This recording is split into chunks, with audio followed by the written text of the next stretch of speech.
Menanggapi pertanyaan Saudara Rois, saya ingin sampaikan tiga hal setidaknya kaitan dengan penjelasan Mabes Polri, terutama Bareskrim, Brigjen Polisi Juhandani. Satu, menurut saya ini ada upaya untuk memindahkan otak Mandura dari Pengadilan Negeri Surakarta dan mungkin pengadilan negeri yang lain. Itu cukup satu, dilokalisir di Bareskrim, ya. Lalu yang kedua, saya juga ingin tegaskan apa yang dilakukan oleh Brigjen Polisi Juhandani ini sudah overlap, karena menyatakan asli dan tidak asli itu adalah wewenang dari pengadilan. Sah dan tidak sah itu pengadilan. Dia hanya berhak mengatakan ini identik.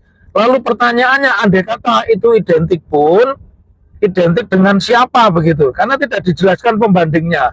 Apakah identik itu yang asli dengan asli atau fotokopi dengan fotokopi? Kalau mendasarkan pada berita-berita yang saya ikuti, itu sepertinya yang ada di medsos saat ini satu-satunya yang ada kan yang diunggah oleh apa itu salah satu pengurus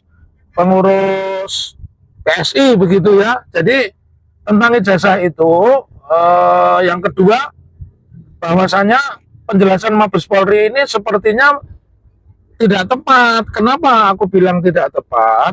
Karena yang namanya Pak Jokowi ini mengadunya itu ke Polda Metro Jaya. Kenapa laporan Pak Jokowi itu, pengaduan Pak Jokowi dari Polda ini diambil alih kemudian seolah-olah menjadi counter dari pengaduan atau dumasnya Egy Sujana, Roy Suryo dan kawan-kawan? Nggak betul itu tidak benar.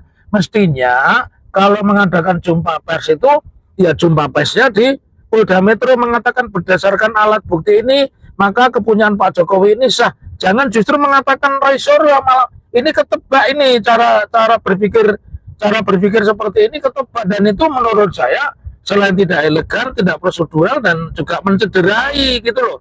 Karena Pak Jokowi ini mengadunya ke Polda Metro, penjelasannya diberikan oleh Bareskrim, padahal yang melapor ke Bareskrim atau mengadu itu adalah kelompoknya Egy Sujana, Roy Suryo dan kawan-kawan. Jadi nggak nyambung. Lalu yang terakhir yang ingin saya sampaikan ya, tolong perhatikan, di dalam KUHP itu tidak dikenal yang namanya penghentian penyelidikan. Penghentian itu penyidikan, karena penyelidikan itu disebutkan bahwa penyelidikan itu adalah serangkaian tindakan penyelidik menduga terjadinya tindak pidana. Baru menduga, dan nanti dikumpulkan. Setelah dikumpulkan dari lidik nanti dinaikkan ke sidik, baru disidiklah dikatakan. Untuk mencukupi perbuatan ini masuk pidana atau tidak di dalam proses penyidikan, kami belum menemukan bukti misalnya. Oleh karena kalau penjelasannya hari ini langsung memutus bahwa ijazah Pak Jokowi asli, ijazah Pak Jokowi identik, kemudian laporan Roy Suryo dihentikan, itu salah. Karena penyelidikan itu baru mengumpulkan alat bukti, belum ada tersangka dan sebagainya.